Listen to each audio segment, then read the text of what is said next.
Hi, everybody. Welcome back. This is John Malanca with the United Patients Group. Be informed and be well.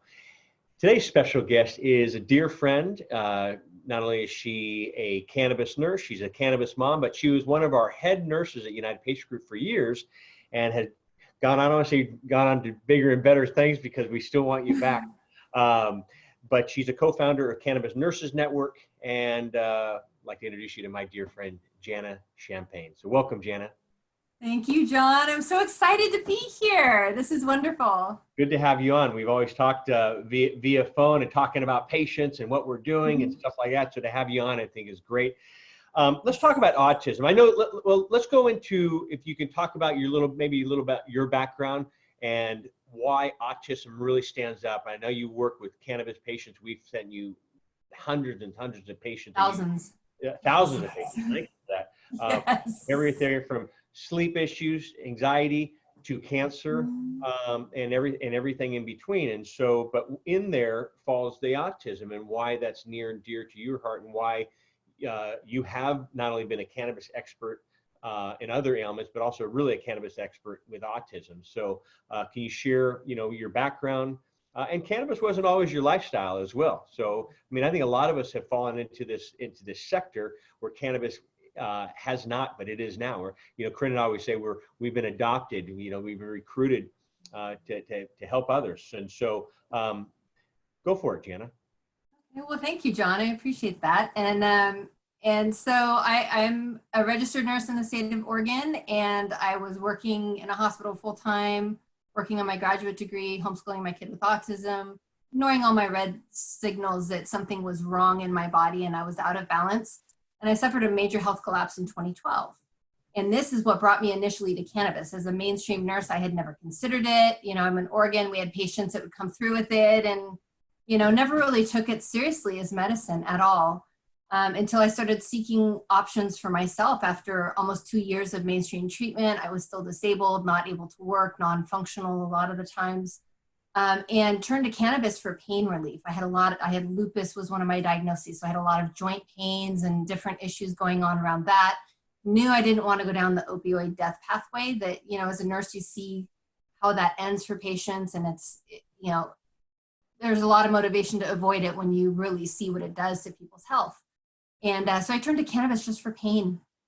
And the cannabis not only alleviated my pain, it lifted my brain fog and renewed my cognitive function, which it got so bad at one point that I quit my master's degree program 8 credits shy of my degree. After 8 years straight of school, I quit 8 credits shy. Would have been one more quarter. I couldn't write a paper anymore. And it brought back my brain. It brought back my immune function has improved significantly. In fact, my autoimmune lupus is now seroconverted. So I'm negative for lupus now, which is unheard of with the mainstream approach. So it did so many wonderful things for my own health. And then a couple of years later, my daughter with autism entered puberty crisis, it's synonymous to about 50% of kids with autism. So it's very common. And she went from being this sweet, cuddly, eager to please little girl to the puberty monster, where she was self-injurious. She would punch herself in the head. She had knocked holes in every wall of my house. She had punched holes through the doors. She was beating up every caregiver and parent and every authority figure in her life. So this brought about a lot of safety issues. And at one point, she just nearly missed being placed out of home for safety issues. So when we brought cannabis on board, and we started with non-intoxicating THCA, so I could take some time to research, the considerations in children and adolescents using THC. But it eased her puberty crisis and it spared her out-of-home placement. And it brought us back to a place, it brought us back from that edge that we were teetering with crisis in our family. And it calmed everything down. It's never perfect, but it made it manageable for her. And so, seeing this response, of course, I began sharing my story. And there's so many other autism families that have discovered cannabis as a safe and effective remedy for their child. And, deep diving into the research, I came to the conclusion that autism is endocannabinoid deficiency. And the deficiency in cannabinoids that we used to have in our diet every day. Before 1937, we were feeding it to our animals. We were eating it ourselves. And the cannabinoids are vital nutrients that keep our bodies in balance. And in autism, there's 3 major areas that are out of balance, and cannabis helps to promote balance in all 3 of those. It's the gut, the brain, and the immune system. So it goes beyond just that superficial symptom management where it's easing the situations. It's actually promoting healing in some of these underlying issues in autism. So it's been a huge hitter for us and so many families that I've worked with. You know, isn't it amazing on how much we learn about this plant? Because like you know, Corinne and I, as I mentioned earlier, we were just recruited into this industry. And Corinne was anti-cannabis for years, you know, and then we started researching what was going on. And of course, her father, who's still with us today, she said, gosh, I cannot believe this is not a medicine. It was a medicine in 1937. And you go deeper into it, and people always ask, they call us up, you know, does it work for this? Does it work for that? Does it work for this? Does it work for that? And I always laugh because even when I present at not only cannabis conferences, but cancer conferences, I put a roll of duct tape on one of my presentations, and they look, it's like, did you want that slide? Is that slide supposed to be there? There's a roll of duct tape. And I said, this slide is specifically for the questions. I don't want to say cannabis has 1,000,001 uses like duct tape. We get down to the nitty gritty, it really does. I mean, there are 120 cannabinoids plus and minus. I say plus and minus because some say 150, some say 113. And the cannabinoids, you know, each has a role. A major cannabinoid, of course, THC, CBD, which is in every store, grocery store, gas station. I mean, you're hearing about it everywhere you go. And you get to the acid form, which you mentioned that you did for your daughter, which is THCA, the non-psychoactive cannabinoid. It's like juicing wheatgrass. And I think everyone should be on this. It's almost like a daily nutrient, like a vitamin as well, keeping the body back to homeostasis, but it's great for inflammation. And so do you still, I know it's not a one size fits all, but do you still recommend or work with patients that are maybe their child or the loved one is going through autism as well? Do you still go right back to the THCA cannabinoid, or are you kind of mixing and matching? I know, again, as I mentioned, it's not a one size fits all. There really is no one size fits all with autism, and most other diseases as well fall on a spectrum where you have the more severe, you have the less severe, and everything in between. You know, the nice thing about cannabis is, like you mentioned, John, it's a vital nutrient. Our bodies require cannabinoids, and what a lot of people don't understand is that internally we make endocannabinoids. We have an endocannabinoid system that produces them. The most prolific source of endocannabinoids that we make is breast milk, which really lends to that, oh, these are vital nutrients, they're in breast milk. But really what it does is when these cannabinoids, either that we make internally or the ones from the plant, if we can't make them internally or have, you know, some deficiency that way, the molecules in the plant act exactly like the ones we make. There's an endocannabinoid called anandamide, and it's synonymous with THC. There's one called 2AG, it's synonymous with CBD, and so on. And as you mentioned, we have hundreds of cannabinoids. I think the last number I heard was up in the 160s, but we're finding new ones every day. So we're very much in our infancy as far as our breadth of knowledge around this plant and what we know for sure. But we do know that it's a vital nutrient. We know that it promotes health. We know that it promotes balance. And when you consider in a general view, you know, I do hear a lot of skepticism, like how could one thing be good for so many different disorders? But underlying in any health disorder, any health diagnosis is imbalances that are causing the symptoms and causing the disease. So when you consider that cannabis very intelligently promotes balance throughout the body, that really explains how it can be so high impact for so many different things. You know, you're everything else. I take an individualized approach. Well, I know you're such a great educator, and you know, over the years, like you said, thousands of patients, you know, and it just Janna, and it's been great. Can you share, because you are such a great educator, because I would get, you know, I'd always get receive the feedbacks from the patients that we'd send to you, and just taking, you know, giving them hope. And I never want to give anybody false hope. And when you go through something as severe as autism, or see your child go through this, or your spouse or whoever, yourself going through, you know, an ailment, a disease in the body, you know, your whole world comes rocking down on you. And so maybe a lot of our followers right now are probably parents like you who are researching on, you know, internet, trying to find information their loved one has autism, and find Can you share, you being such a great educator, putting you on the spot, but can you share what the endocannabinoid system is? Every mammal, every has a vertebrate does have one. A barbecue that as well. Yes. Yes. Right.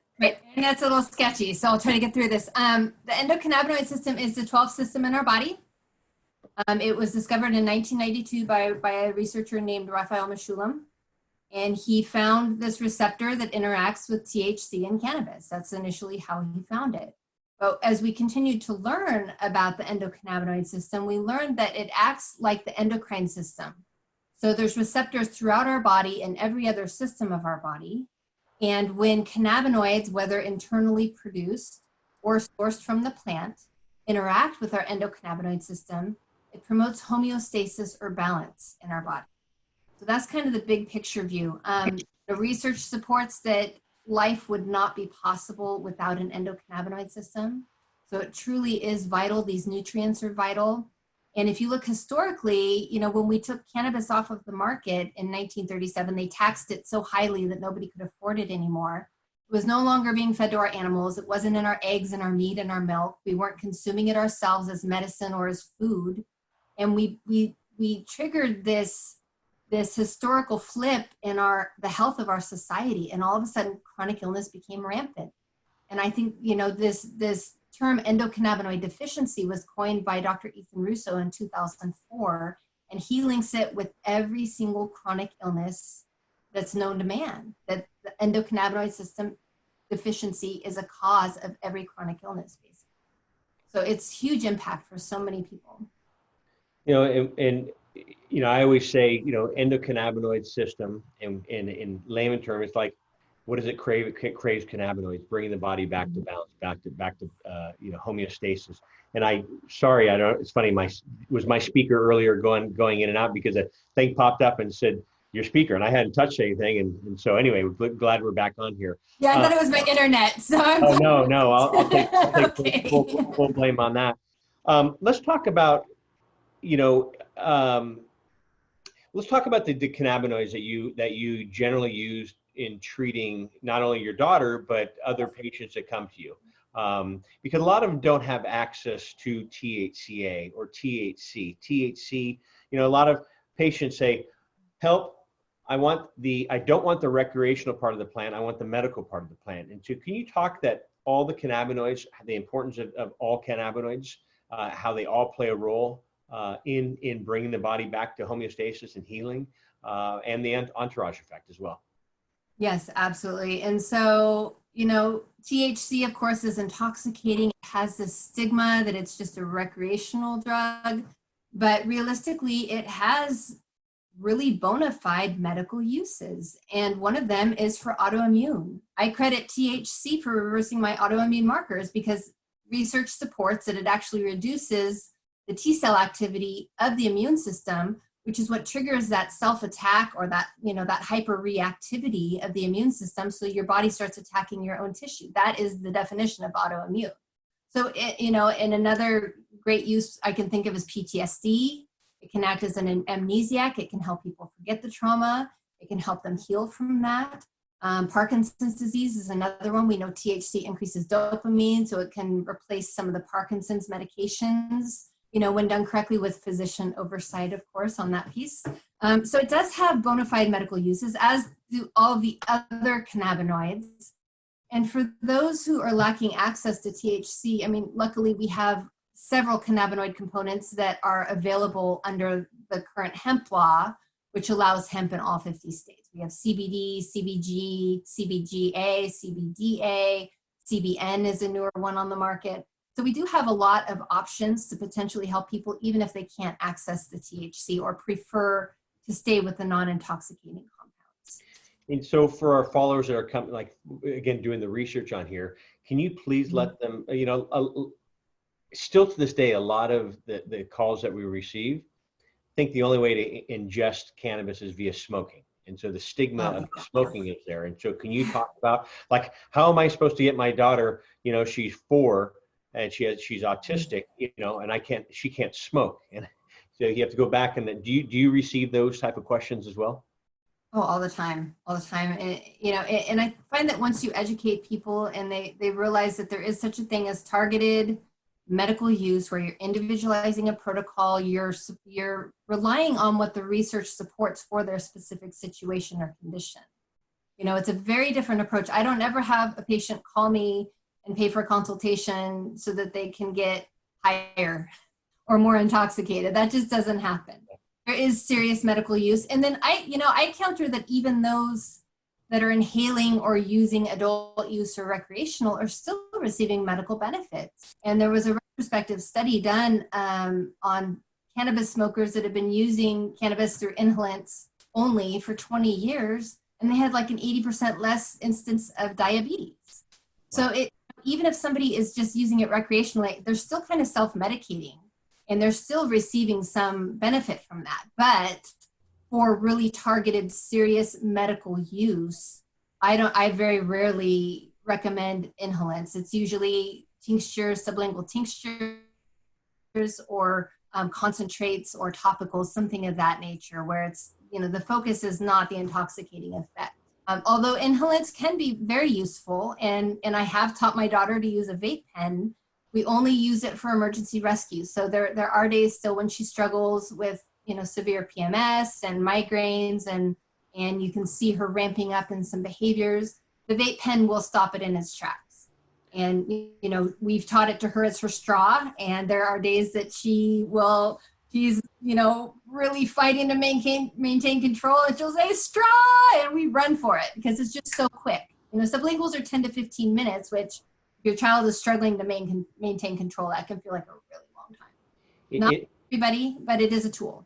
And it's amazing on the night and day, because a friend of mine, her daughter has autism, and you can really tell when it clicks in, and it's like, yes. Oh, so what are we doing today?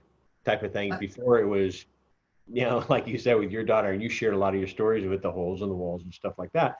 Yes. Just talk about minors and cannabis. Minors, this topic comes up.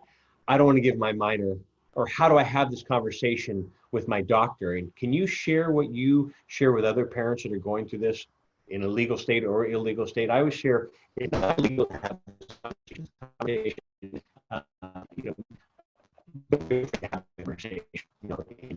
I'm a fan of sharing more. Is my speaker out again? I think it's back. It's funny. I've never ever. So let me know if it goes south. But can you talk about how does a parent talk about this with their child's doctor? See, now that's a tricky part. Most physicians did not learn about the endocannabinoid system or the science behind it in medical school. They're still not teaching it in medical schools. They're not teaching it in nursing schools. So it takes finding a medical professional that is open to cannabis or already knows the benefits of cannabis therapy and is actively advocating. So one thing that parents can do if they're in a legal state and they have a medical program is get their child a medical card. And that protects them legally from any possible ramifications. If somebody wants to cause them a headache and finds out they're giving their child cannabis, that will protect them. And so that's a very important piece. And there are many physicians many states that offer cannabis, legal access to medical cannabis for autism specifically. And there is an organization named MAMA. It's Mothers Advocating for Medical Marijuana for Autism. And they are really pushing to make autism a qualifying condition in legal cannabis states. So that's a great organization to connect with. If you don't have it in your state, you're wondering what you can do. When it comes to actually treating the autism, the protocols, even with a professional like myself advising, the very first recommendations may not be the best fit. It's expected that it's going to require some experimentation just because every kid with autism is so different. I do have an autism cannabis patient handbook that I'm offering for free download, and it gives some tidbits about THCA might be good for these symptoms, CBD might be good for these symptoms, and what to consider as far as pharmaceuticals and things like that. So that's always an option as well. And I'll give John the link for that. It's integratedholisticcare.com/subscribe. And you put in your email and it takes you right to the download. So that's always an option.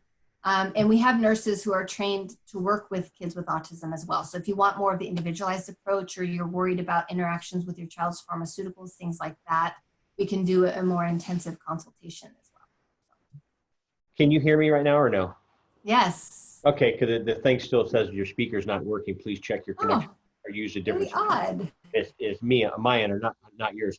And I've never seen this, and I've done hundreds of these. Thank God for editing, right? I know. Well, no, I think we'll just let it go. I think it's great. We'll just do this podcast. We're happy to do it this way. You mentioned pharmaceuticals. I'm glad you said that, because you know, it's very important to look at what's cannabis is not a one-size-fits-all. Age, look at the age of the patient, weight of the patient, current health condition, and medications that he or she may be on. And so can you talk about making sure about combining cannabis with pharmaceuticals? Titrating off should be with a medical professional. Just don't do it cold turkey. And if we start with that, and then I wanted to talk to you about dosing afterwards. Sure, of course. And so, you know, pharmaceuticals and concurrent use of cannabis is a major consideration. It should be overseen by a medical professional that understands how they might interact and how you might need to adjust your pharmaceuticals once you start cannabis. As a nurse, I don't take care of that part. It has to be done by the prescribing physician or another physician, because I can't counter a physician's order, which a prescription is. Unless it's a PRN or as needed, then I can help advise. So that's one limitation of a nurse being involved in that piece. There are many other individual considerations of cannabis therapy as well. And because of this, my nurses and I put together a patient self-questionnaire, and it actually details reasons why you might want to seek medical oversight before starting your cannabis therapy. Of course, pharmaceutical medications is one of those. You know, cancer is another, diabetes, hypertension, use in child or adolescence. And that kind of comes back to what you asked before about the considerations there. With THC, there is one research study that supports that there could be neurodevelopmental risk factors with THC use in childhood or adolescence. So once again, it's making sure that a medical professional is assessing the situation. You know, I've gotten to where I can look genetically to see if a child is predisposed to those risk factors and help to mitigate them through nutrigenomics, which is a whole other subject. But there are things you can do to help improve that risk factor, is the point. And really, it's about weighing the risk versus benefit. Most kids that are using THC have got something more serious like cancer, or they have autism, so they already have neurodevelopmental issues, and they're beating themselves up every day. And if THC decreases that risk of harm, which is much more profound than the potential harm from cannabis, then that turns out to potentially be an option.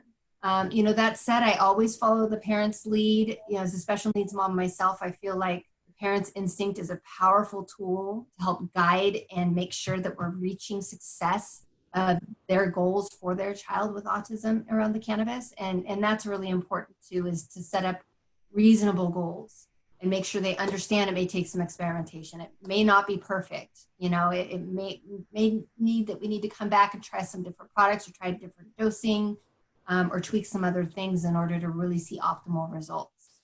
And my daughter's protocol changes depending on how she looks any given day. We have a protocol for pain. We have a protocol for PMS. We have a protocol for, you know, just regular teenage moodiness. Life, yeah. So it's flexible.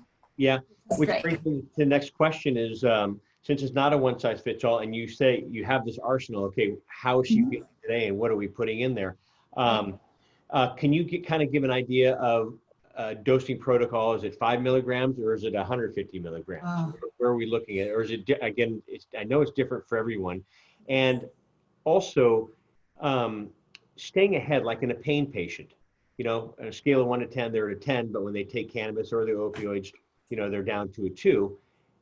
Don't wait until you're at a 10 again before you take it. And so a lot of doctors will say, hey, you know, before you get to that pain threshold, let's stay ahead of the pain. And the same thing what I'm seeing with autistic children is keeping it in the system, not so they're drugged out all day, but keeping it and knowing, like you said, you know your daughter. A mother or father should know their child and what they're going through, and saying, oh, we're seeing this reaction, or we're seeing how their personality is changing here. I can see this is about to come on, every day at 2 o'clock, I'm running Yes. the same thing. And so do you recommend, or do you do this with your daughter, where you stay ahead of before the breakdown happens?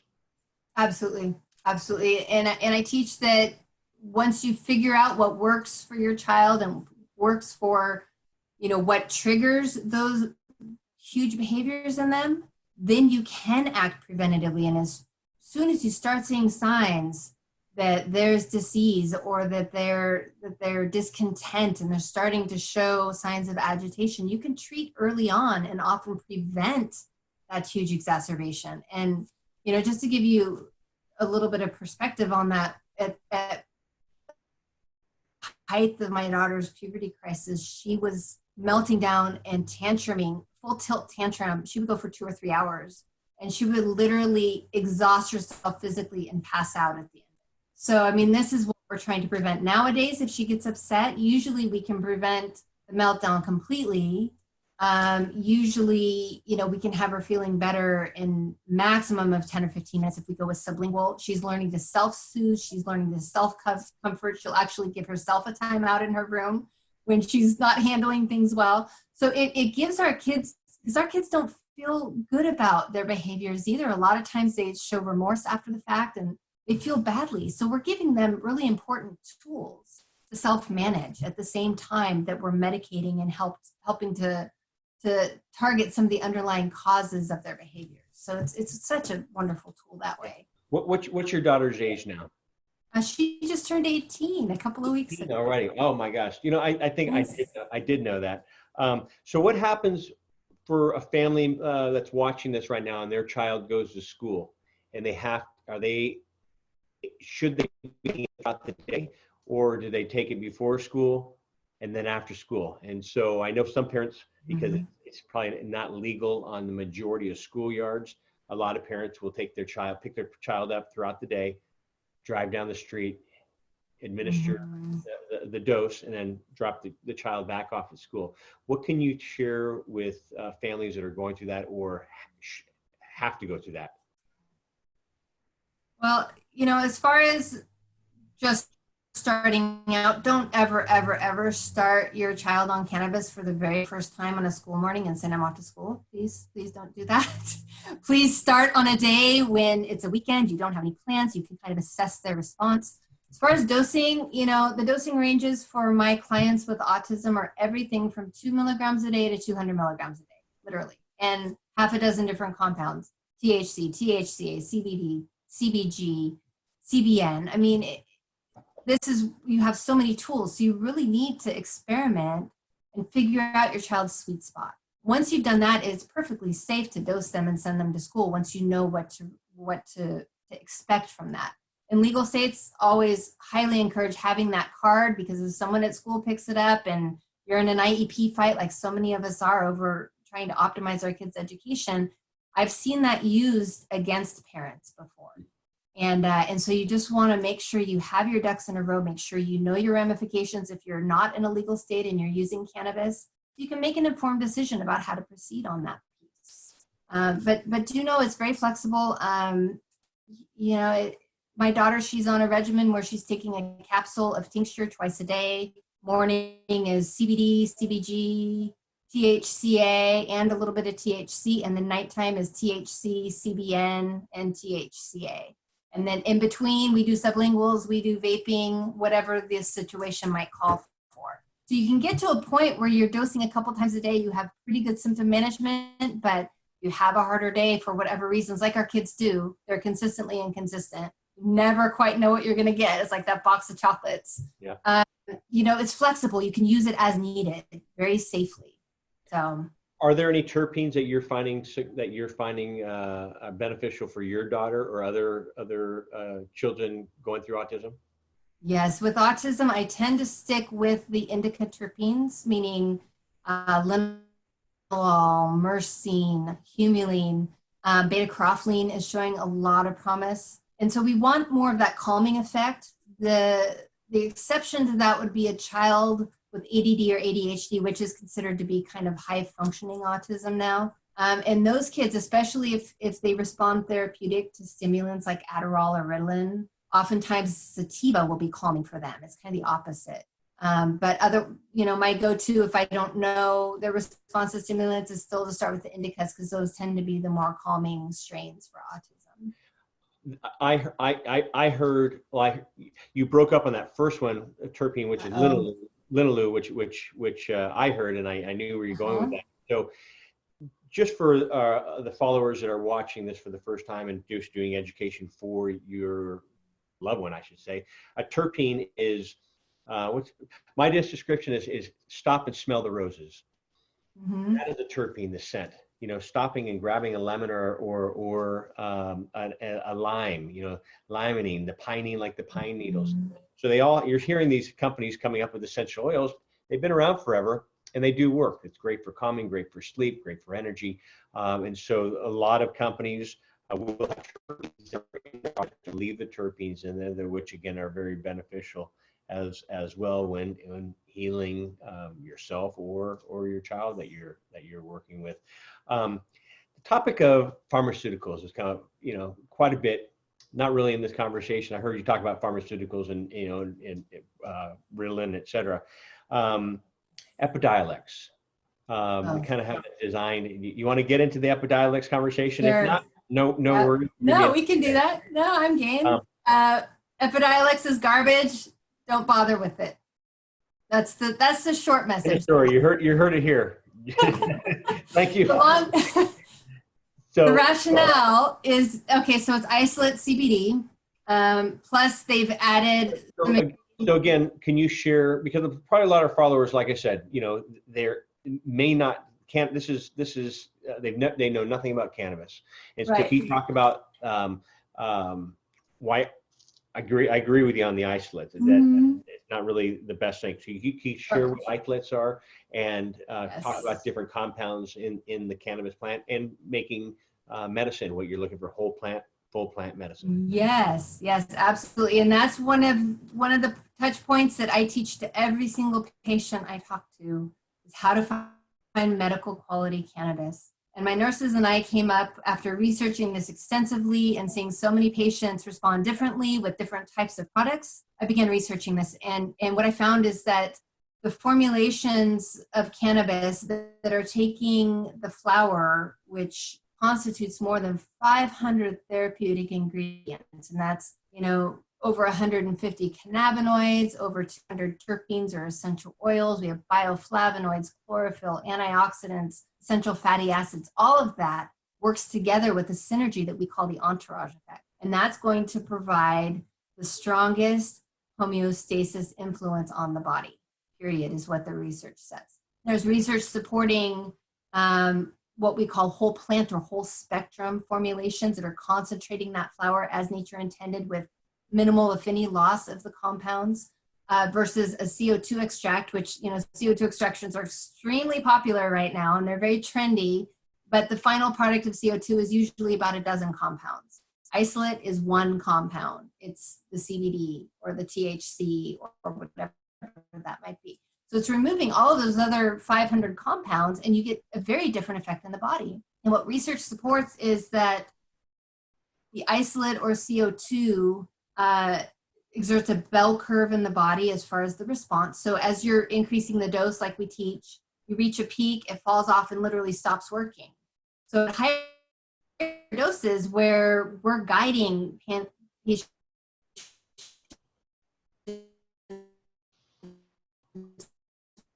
with cancer and autoimmune and some of the on the far side of hundreds of thousands of dollars and getting you're going great. You broke up in the last thing. Can you rewind about 10 seconds where it says you're hitting on the doses? Yes. So the bell curve response, as you're increasing the dose, like we teach patients to do, you peak, fall off, and stop working. If you're taking really high doses, you could be on the wrong side of that curve and spending hundreds of thousands of dollars and literally getting little to no benefit. And the research is very clear on this. Whereas with a whole plant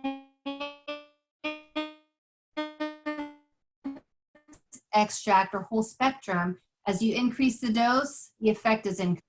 Very predictable use, not optimal. Those are not the options you want. You want whole plant, which is either food-grade ethanol extracted or infused. Butane is a close second, but there aren't a lot of oral formulations of butane, so we tend to not utilize those.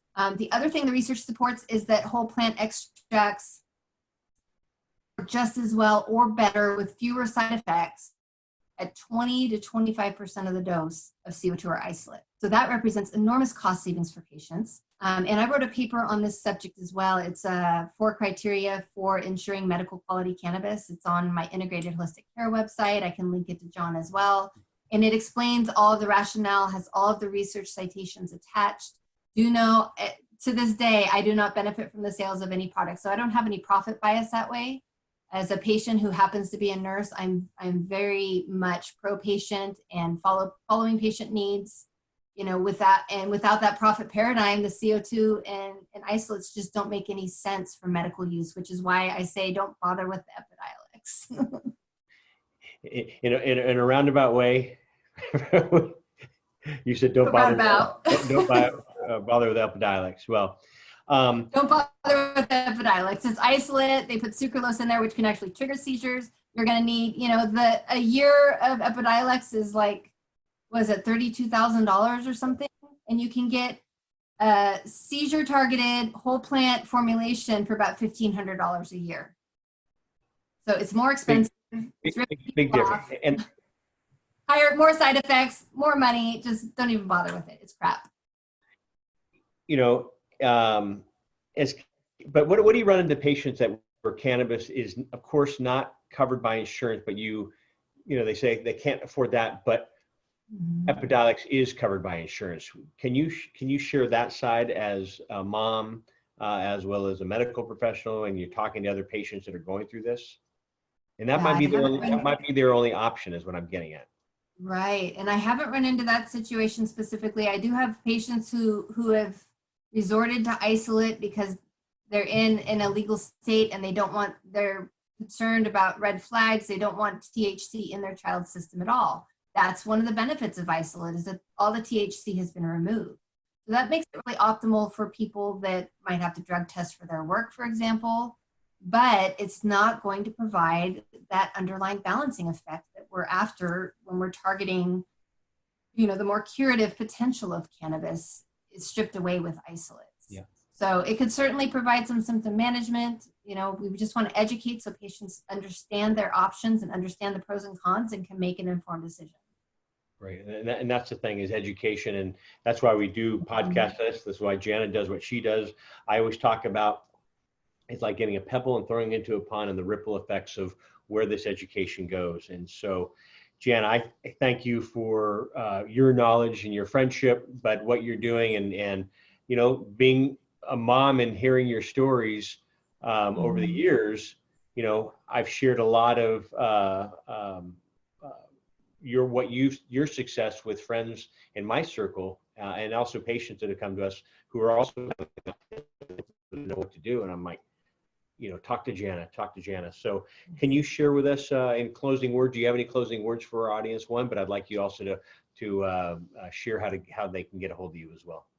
Yes, and so I just encourage you, if you have any kind of chronic illness, cannabis tends to be the better answer. And, I'm integral right now in trying to teach other medical professionals this information, that, whenever there's a patient with a need, we should be assessing and balancing and determining the risk versus benefit of all of the options. And when cannabis is included in that assessment, it's often the logical first resort for patients, especially with chronic illness where mainstream medicine doesn't have a lot of good answers.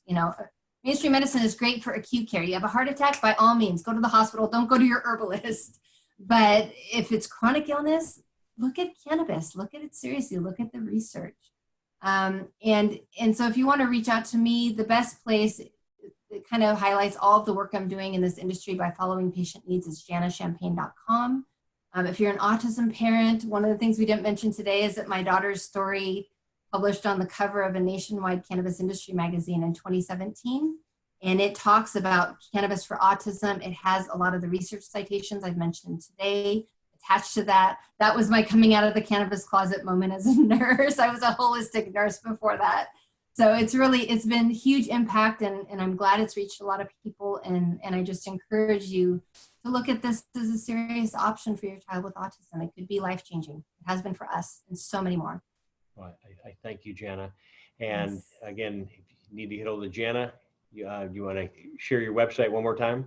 Yes, jannachampagne.com. And then the patient self-questionnaire and the handbook is on integratedholisticare.com. So that's another way to reach out if you're interested in one of those things. And I'll get John some of the links as well. Well, I always share with everyone that calls us, and I refer them up to Janna, that you're in great hands with Janna, and put my reputation on that as well. So I thank you for what you've done for this industry, what you've done for my family, my wife, Corinne, and I over the years, and continue to do so. And so I'm excited for what you have coming up in the future, and proud of you as well. I mean, we've been, like I said, we've been working together for quite some time. So everyone, Yes. Janna Champagne, and this is John Malanka with United Patients Group. Be informed, be well, and thanks for being with us. We'll see you soon. Thank you. Thank you, John.